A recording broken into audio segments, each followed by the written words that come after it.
Good morning. It's about 8 o'clock on a Tuesday morning. Um, Sleep didn't go well last night, but I'll get into that in a little bit. This one is number 4 in this series, and I'm going to give you a little more background and family history so that it might help those that have family members that have had cancer in the past understand that this can be somewhat genetic. My father passed away when he was 63.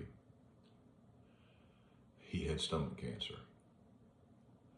For a year prior to the diagnosis, his primary care physician told him that he had an ulcer and basically told him to take Tums and an antacid. A year later, they finally decided to test and found out that he had stomach cancer, and by then it had metastasized. He went through chemo, he went through radiation, he went through all of that. After about a year, then they said, "Oh, you're cancer-free, we don't see anything." 6 months later, he was gone.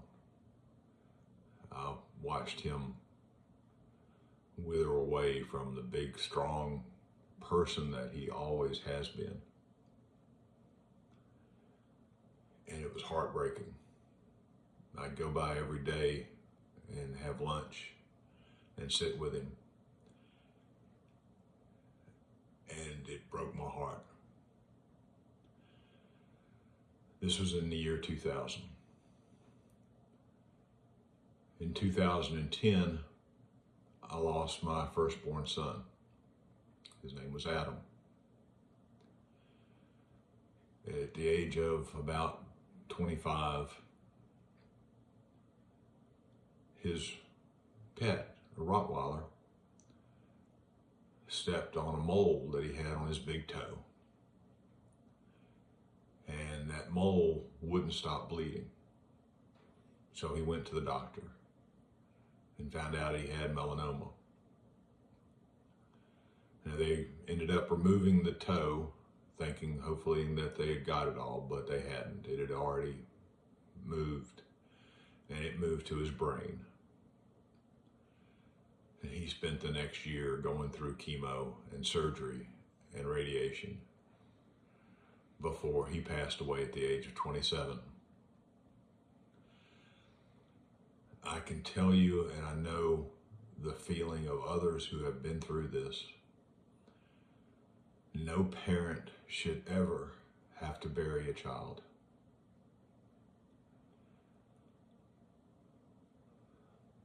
The last time I was with him,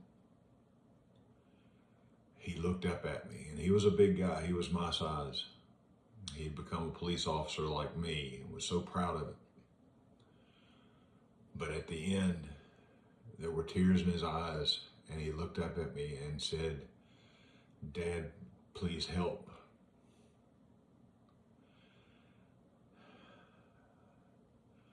And there is no worse feeling in the world than seeing your child suffer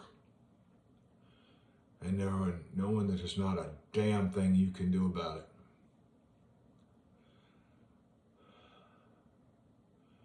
So I kissed him on his forehead,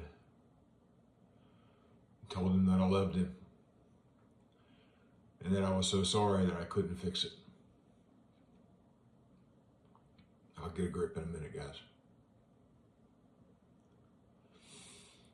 For families out here who have children that are going through this, please understand there is nothing we would not do to save our children or protect them.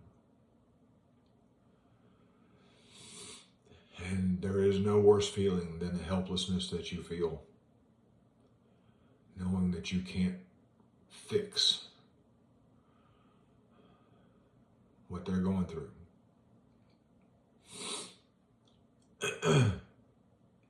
Pardon me.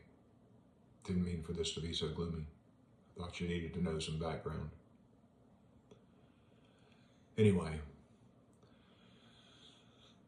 this kind of gives you an indication that cancer has run at least through my father's side of the family. So my cancer doctor, part of the blood work that they do, they can do a genealogy test to check your DNA, your chromosomes, to see if there's something in there that indicates that you are more susceptible to cancer.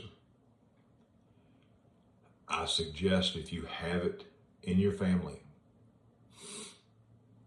whether it's a father, grandfather, grandmother, whatever, that the next time you go to see your doctor,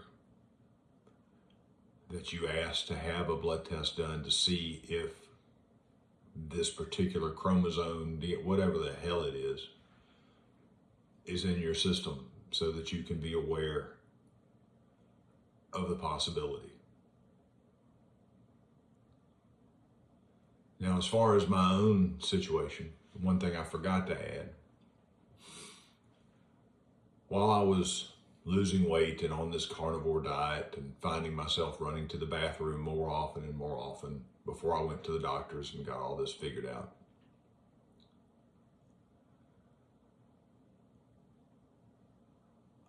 I was noticing that I couldn't go great lengths of time without having bad cramps in my lower abdomen, having to rush to the bathroom every 20 or 30 minutes. I mean, normally you go once, maybe twice a day on your average person who's healthy. But I found myself going more and more often and feeling the need to go more and more often. It's not really that I had to go, it was that I had the pressure to go. And let me tell you, you don't wait. This is not something where you go, I feel that lower pain. That means I'm going to have to go to the bathroom soon. I guess after I get finished with this job, I'll go find me a bathroom. Oh no, you will go right now, or else. But because of this, when I first had the colonoscopy and I had the endoscopy done, I had blood work done, and I asked them to check for parasites. And they determined or came back and said that I tested positive for what they call alpha-gal. Now, alpha-gal, I didn't have a clue what the hell that was. Evidently, it's fairly new, been around 10, 15 years. Gotten more prevalent, more prominent as the years go by. But it's caused by normally a tick bite. Now, I created a business with my brother, and we spend a lot of time in the woods doing soil evaluations. So I'm constantly picking ticks off of me. What alpha-gal does to you is it causes you to have an allergic reaction to eating anything related to an animal that has hooves. Cows, pigs, any red meat, including cheese, milk, anything like that. So originally, before they had the cancer determination, we thought maybe it was the alpha-gal that was causing all these issues with having to go to the bathroom and having the cramps and all of this. But that's just an added plus. Now, some people evidently have extreme allergic reactions to this and go into anaphylactic shock and have to carry an EpiPen with them. I never had any of that. Mine would just be the cramps in my lower abdomen and feeling like I needed to go to the bathroom 15 to 20 times a day. I don't know how much the alpha-gal actually has related to this versus how much of this is the colon rectal cancer. Yesterday, I spent pretty much all day within 10 or 15 feet of a bathroom. It is very disheartening, depressing, frustrating to not be free to go and do the things you want to go and do because you have to be close to a bathroom. Because like I said, once you get that urge, once you feel that cramp, you better be ready to sit down because it's going to happen.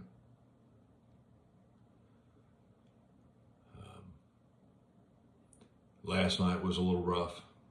I'm 4 or 5 days out from my chemo treatment, 2 days, third day from getting the pump removed from my chest. Feeling a little nauseous this morning. I can't tell if it's from not eating or a lack of sleep. I get woken up, even with the cramps and all that, you get woken up every couple hours to have the urge to go to the bathroom. So you average 2 to 3 hours of sleep at a time, and it starts to wear on you. All I can say is God bless people that are going through this, because it is about as aggravating as it gets. My wife has been extremely understanding in that a lot of the things that I usually do the grocery shopping, I usually take care of anything on the outside of the house, I take care of the cars, I take care of a lot of things. And she understands that now she is going to have to take care of those things. So for those husbands and wives out there, brothers, sisters, family members, who has someone close to them that's going through any kind of cancer, but in particularly one that causes them to basically be homebound, God bless you. It takes an awful lot of fortitude and compassion to understand what your family member is going through and to step up and take care of it.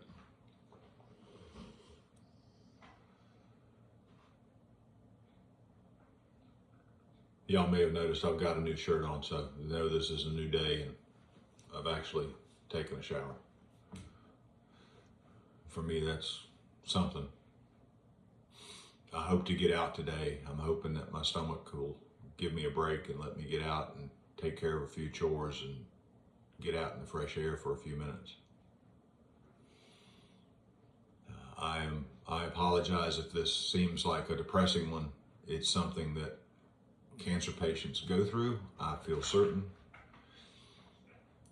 And it's something that the general public needs to understand when you're dealing with somebody who's having this fight.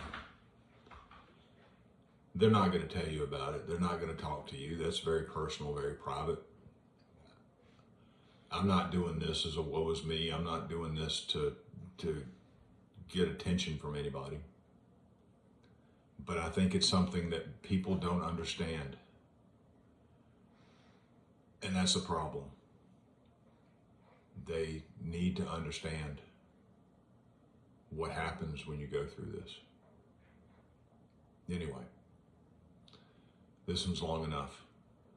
I'll probably do another one today. Depends on how my day goes. Right now, we're trying to gather. A lot of good people are helping and gather throw blankets that we can deliver to the local chemo center for patients to keep them warm while they go through that 4 or 5 hours of chemo. And God bless every one of them that helps, that's willing to step up and do something for somebody and not expect anything in return other than knowing that they helped somebody. Y'all have a good morning. I'll talk to you soon.